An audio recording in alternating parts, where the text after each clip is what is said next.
सुप्रभात बच्चों।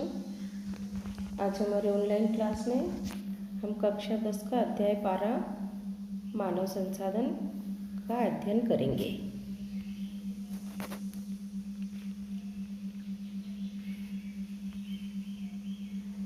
अब हम इसमें पहले अपने अध्याय के महत्वपूर्ण बिंदुओं का अध्ययन कर लेते हैं। पाठ के परिचय में पढ़ेंगे। पर्यावरण में उपलब्ध वे सभी वस्तुएं जो हमारी आवश्यकताओं की पूर्ति हेतु प्रयुक्त होती है संसाधन कहलाती है। यानी जो हमारी आवश्यकताएं होती है उनको हम पूरा करने के लिए जिन वस्तुओं का उपयोग करते हैं वो क्या कहलाती है? संसाधन कहलाती है। मानव अपनी बुद्धि व प्रौद्योगिकी से किसी भी वस्तु को अधिक मूल्यवान संसाधन में परिवर्तित करने में सक्षम है। यानी मानव बुद्धि के द्वारा और प्रौद्योगिकी यानी कौशल के द्वारा किसी भी वस्तु को और अधिक मूल्यवान संसाधन बना सकता है। मानव न सिर्फ नए नए संसाधनों का निर्माण करता है अपितु वह स्वयं भी एक संसाधन है। यानी मानव किसके द्वारा? बुद्धि और कौशल के द्वारा वस्तुओं को नए नए निर्माण करता है, तो वह स्वयं एक क्या है? संसाधन है। क्योंकि मानव अपनी आवश्यकताओं की पूर्ति अपने बुद्धि और कौशल का प्रयोग करके करता है। अब मानव संसाधन। मनुष्य को संसाधन उसकी संख्या तथा शारीरिक और मानसिक शक्ति प्रदान करती है। यानी मानव को मानव संसाधन उनकी संख्या तथा शारीरिक मानसिक शक्ति प्रदान करती है। मानव संसाधन वह अवधारणा है जो जनसंख्या को अर्थव्यवस्था के परिप्रेक्ष्य में दायित्व से अधिक परिसंचित रूप में देखती है। मानव संसाधन में जब शिक्षा, प्रशिक्षण, चिकित्सा एवं अन्य सेवाओं का निवेश होता है तो इस निवेश के परिणाम स्वरूप मानव जनसंख्या में जब है न किनका शिक्षा का, प्रशिक्षण का और चिकित्सा तो अन्य सेवाओं का निवेश होता है तो मानव के लिए वह परिणाम स्वरूप मानव जनसंख्या मानव संसाधन में परिवर्तित हो जाती है। यानी यदि व्यक्ति शिक्षित हो जाता है और प्रशिक्षण प्राप्त कर लेता है और यदि चिकित्सा के क्षेत्र में तो वह स्वयं क्या हो जाता है? मानव एक संसाधन रूप में परिवर्तित हो जाता है। प्रकृति में उपलब्ध संसाधनों का उपयोग व सामाजिक तथा सांस्कृतिक वातावरण का निर्माण मानव ही करता है। उत्पादन पहलू की दृष्टि से जनसंख्या पर विचार करना राष्ट्रीय सकल उत्पाद के सृजन में उसके योगदान की क्षमता पर बल देता है। अब देखेंगे जनसंख्या। जनसंख्या से तात्पर्य किसी निश्चित स्थान पर एक निश्चित समय में रहने वाले व्यक्तियों की कुल संख्या से है। ये जनसंख्या की परिभाषा है। यानी इसमें तीन बातें: किसी निश्चित स्थान, किसी निश्चित समय में रहने वाली कुल जनसंख्या, तो उसको क्या कहेंगे? जनसंख्या कहेंगे। संसाधन, आपदा व विनाश का अर्थ केवल मानव के लिए ही महत्वपूर्ण है। मानव पृथ्वी के संसाधनों का उत्पादन कर उपयोग करता है। भारतीय जनगणना हमारे देश की जनसंख्या से संबंधित जानकारी प्रदान करती है। यानी भारत में जो जनसंख्या गणना की जो परिपाटी है वो क्या करती है? जनसंख्या संबंधित हमें आंकड़े प्रदान करती है कि हमारे देश की जनसंख्या कितनी है। जनसंख्या की परिभाषा जनसंख्या के आकार, वितरण व घनत्व, जनसंख्या वृद्धि व जनसंख्या परिवर्तन तथा जनसंख्या के गुण व विशेषताओं के आधार पर दी जाती है। जनसंख्या वृद्धि के कारण। जनसंख्या वृद्धि के तीन प्रमुख कारण: जन्म दर, मृत्यु दर और प्रवास, है ना। जन्म दर का मतलब जन्म लेने वाले, मृत्यु दर का मतलब होता है मरने वाले और प्रवास का मतलब होता है एक स्थान से दूसरे स्थान पर लोगों का आना जाना। जन्म दर व मृत्यु दर के बीच का अंतर जनसंख्या को प्राकृतिक वृद्धि होती है। एक वर्ष में प्रति 1000 व्यक्तियों में जितने जीवित बच्चों का जन्म लेना होता है उसे जन्म दर कहते हैं। ये छोटी सी परिभाषा है, इसको अपन याद रखेंगे। मतलब 1 वर्ष में प्रति 1000 व्यक्तियों में जितने जीवित बच्चों का जन्म होता है उसे क्या कहते हैं? जन्म दर कहते हैं। 1 वर्ष में प्रति 1000 व्यक्तियों में मरने वाली संख्याओं की मृत्यु दर उसको क्या कहता है? मृत्यु दर कहलाता है। केवल इसमें हमें देखना है कि जीवित बच्चे और मरने वालों की संख्या, तो इनमें परिभाषा परिवर्तित हो जाती है। व्यक्तियों का एक स्थान से दूसरे स्थान पर जाना क्या कहलाता है? प्रवास कहलाता है। प्रवास अतिरिक्त आंतरिक या अंतर्राष्ट्रीय हो सकता है। प्रवास का मतलब होता है आंतरिक होता है ना, हमारे ही देश में व्यक्तियों का एक स्थान से दूसरे स्थान पर जाना तो आंतरिक प्रवास कहलाएगा। और अंतर्राष्ट्रीय प्रवास का मतलब होता है व्यक्ति एक देश से दूसरे देश में जाता है तो वो क्या कहलाता है? अंतर्राष्ट्रीय प्रवास। भारत में अंतर्राष्ट्रीय प्रवास सर्वाधिक ग्रामीण क्षेत्रों में प्रवाह के कारण होता है। यानी इसमें अंतर्राज्यीय तो व्यक्ति क्या करते हैं कि एक गांव से दूसरे गांव जाते हैं काम के लिए, तो इससे क्या होता है? भारत में अंतर्राज्यीय प्रवास अधिक होता है। जनसंख्या घनत्व प्रति इकाई क्षेत्रफल में रहने वाले व्यक्तियों की संख्या को जनसंख्या घनत्व कहते हैं। यानी कितने घनी आबादी है वहाँ पे, तो वो क्या कहलाती है? जनसंख्या घनत्व। 2011 में जनसंख्या का घनत्व 382 व्यक्ति प्रति वर्ग किलोमीटर था। यानी 1 वर्ग किलोमीटर में कितने व्यक्ति रहते थे? 382 सन 2011 में। बिहार सर्वाधिक जनसंख्या घनत्व जबकि अरुणाचल प्रदेश सबसे कम घनत्व वाले राज्य हैं। अब बिहार में हमें देखना है प्रति वर्ग किलोमीटर में कितने लोग व्यक्ति रहते हैं? 1102। और अरुणाचल प्रदेश में कितने रहते हैं? केवल 17 व्यक्ति। तो ये जनसंख्या घनत्व सर्वाधिक कहाँ है? बिहार में है। राजस्थान का जनसंख्या घनत्व 2011 में 201 व्यक्ति प्रति वर्ग किलोमीटर था। राजस्थान में सर्वाधिक जनसंख्या घनत्व वाला जिला जयपुर, वहाँ पे सबसे ज़्यादा लोग रहते हैं। कितने? 598, यानी लगभग 600 लोगों के बराबर प्रति वर्ग किलोमीटर में रहते हैं। जबकि जब से सबसे जनसंख्या घनत्व कम वाला जिला कौन सा है? जैसलमेर, वहाँ केवल 17 लोग प्रति वर्ग किलोमीटर के क्षेत्र में रहते हैं। जनसंख्या का घनत्व मैदानी भागों में अधिक, प्रायद्वीपीय पठारों में मध्यम तथा पहाड़ी मरुस्थलों में बहुत कम मिलता है। जनसंख्या घनत्व मैदानी भागों में, क्योंकि वहाँ पर कृषि करने के लिए सारी भौतिक और भौगोलिक परिस्थितियाँ होती हैं। प्रायद्वीपीय पठारों में पहाड़ होने के कारण मध्यम जनसंख्या रहती है और मरुस्थलीय भागों में तो बिल्कुल कम रहती है। साक्षरता दर। साक्षरता दर किसी जनसंख्या का महत्वपूर्ण गुण है।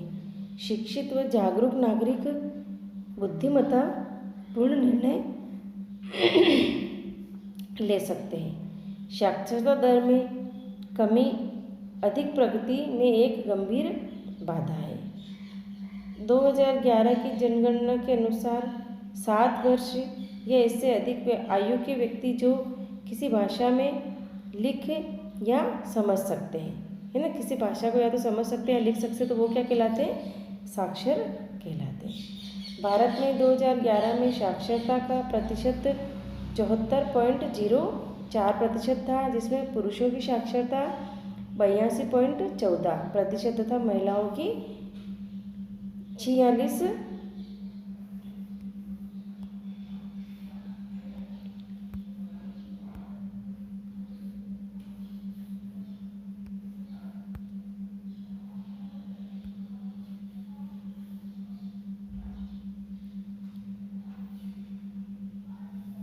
महिलाओं की प्रतिशत थी।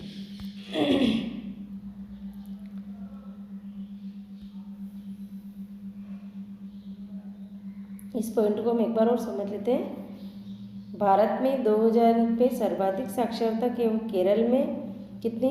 93.51। सबसे ज़्यादा भारत में सर्वाधिक साक्षर कौन सा है राज्य? केरल। वहाँ पे इसमें कितनी है? 93.91%। जबकि सबसे कम साक्षरता बिहार में कितनी है? 63.82% है ना है। इसमें सबसे ज़्यादा तो केरल में है। राजस्थान में साक्षरता दर 67.07 कितने में थी 2011 में। अब फिर पुनः जनगणना होगी 2021 में, तो नए आंकड़े सामने आएंगे, जिसमें पुरुषों की साक्षरता दर 80.51, वो महिलाओं की साक्षरता दर 52.66 है। महिलाओं की साक्षरता दर कम है। राजस्थान में सर्वाधिक साक्षरता दर कोटा जिले में 77.48% व सबसे कम साक्षरता दर जालौर जिले में 55.58% मिलती है। राजस्थान में साक्षरता दर बढ़ाने हेतु साक्षरता अभियान, प्रौढ़ शिक्षा, सतत साक्षरता कार्यक्रम, बालिका शिक्षा जैसे कार्यक्रम चलाए गए हैं, किंतु फिर भी पुरुषों की तुलना में महिलाओं का साक्षरता दर प्रतिशत बहुत कम है।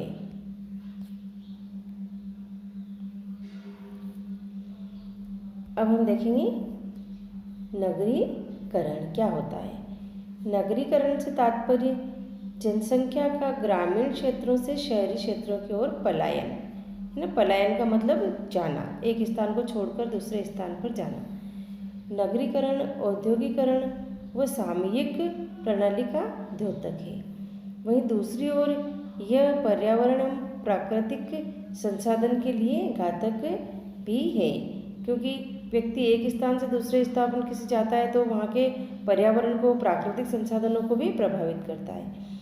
भारत में 121 करोड़ जनसंख्या में से 83.3 करोड़ लोग ग्रामीण क्षेत्रों व 37.7 करोड़ लोग शहरी क्षेत्रों में प्रवास करते हैं। ग्रामीण जनसंख्या सर्वाधिक है।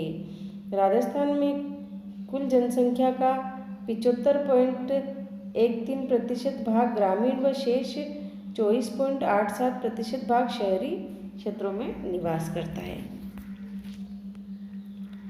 जनसंख्या नीति। राष्ट्रीय जनसंख्या नीति 2000 में 14 वर्ष से कम आयु के बच्चों का निःशुल्क शिक्षा, शिशु मृत्यु दर को कम करने और बीमारियों से बच्चों को बचाने तथा परिवार नियोजन के कार्यक्रम चलाया गया। ये किसके अंतर आएगा?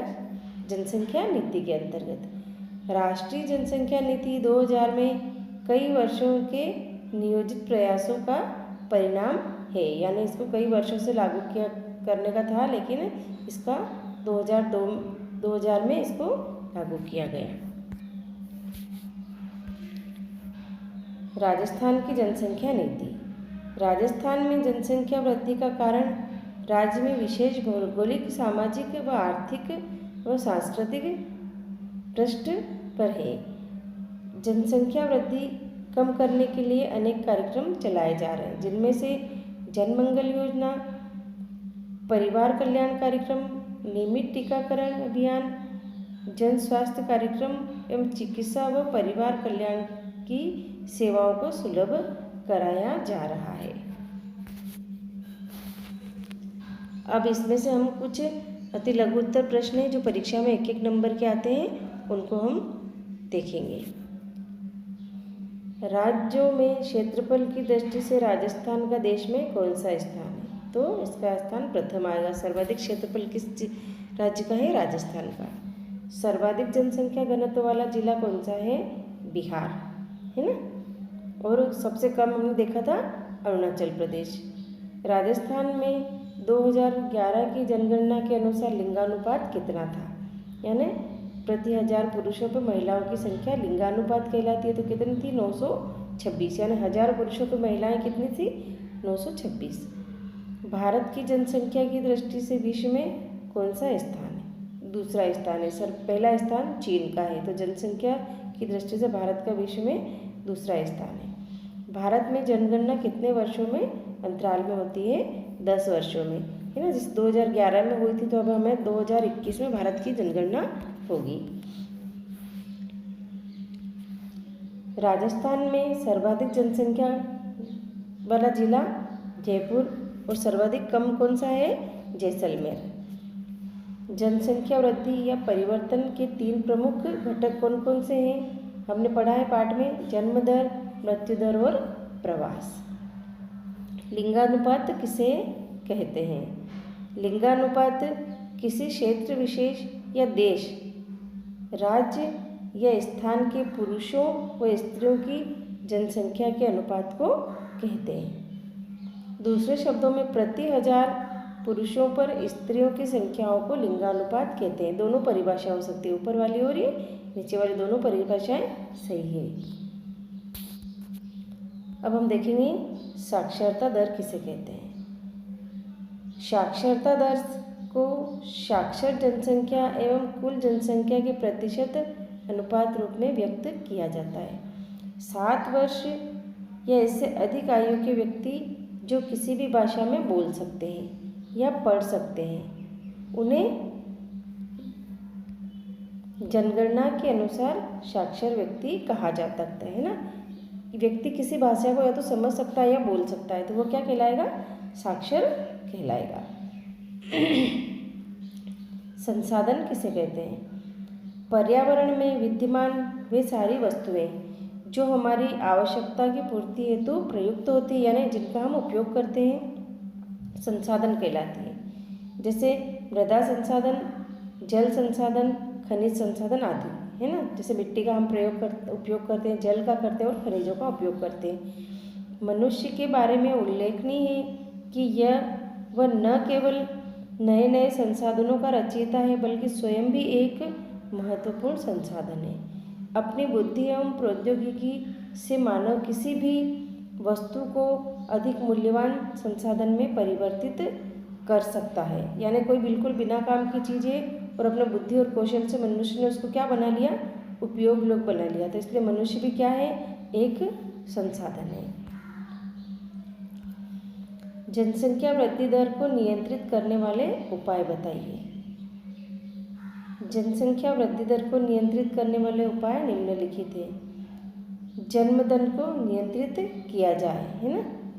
फिर यानी जन्म लेने वाले जो है उनको नियंत्रित किया जाए। चिकित्सा सुविधाओं की उपलब्धता सुनिश्चित करने के साथ साथ इसके स्तर को ऊंचा उठाया जाए। चिकित्सा के दौरान संभावित परीक्षण एवं दवाएं मुफ्त उपलब्ध कराई जाए। परिवार नियोजन कार्यक्रम को सुचारू रूप से क्रियान्वित किया जाए। शिक्षा के प्रसार को बढ़ावा मिले, विशेषकर महिला साक्षरता को पर जोर दिया जाए। विवाह की आयु लड़कों के लिए क्रमशः 18 व 21 अभी है, लेकिन इसको बढ़ाकर 21 और 25 की जाए ताकि प्रजनन संख्या कम हो। आमोद प्रमोद के साधनों की पर्याप्त उपलब्धता सुनिश्चित की जाए। जन्म दर और मृत्यु दर के अंतर को कम किया जाए। सरकारी व सहकारी क्षेत्रों में दृढ़तापूर्वक संतान नियंत्रण संबंधी कानूनों का पालन किया जाए। इसको जनसंख्या नियंत्रण कानून भी कहा जाता है। रोजगार के पर्याप्त अवसर उपलब्ध हो। सामाजिक वर्ग विभेदन को कम करके समरूपता के प्रयास किया जाए।